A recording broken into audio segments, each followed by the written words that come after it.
Le FMI au chevet de la Tunisie. L'institution de Bretton Woods a donné son feu vert le 10 avril pour un prêt d'urgence de 745 millions de dollars. Objectif affiché, financer le plan de riposte contre le Covid-19. Un plan qui prévoit notamment une augmentation des dépenses de santé, un renforcement des filets de protection sociale et un soutien aux petites et moyennes entreprises.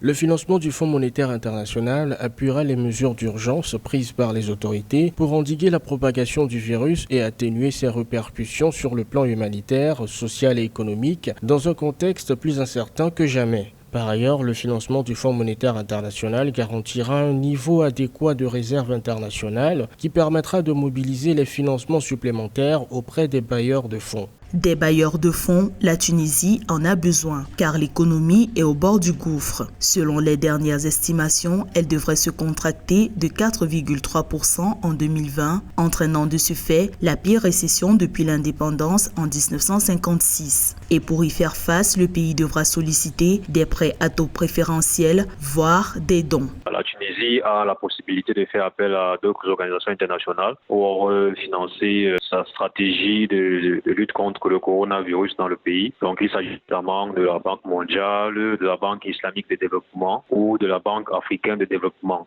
Donc ça, c'est pour tout ce qui est organisation internationale. Maintenant, la Tunisie peut également faire au pays ou alors au groupement de pays, notamment l'Union européenne qui a mis en place un fonds destiné à financer la lutte contre le développement de la pandémie du coronavirus en Afrique. En contrepartie de cette enveloppe du FMI, les autorités tunisiennes se sont engagées à reprendre les réformes nécessaires une fois la crise sanitaire passée. Concrètement, il s'agira de réduire la masse salariale de la fonction publique en pourcentage du PIB et de poursuivre les réformes des subventions énergétiques.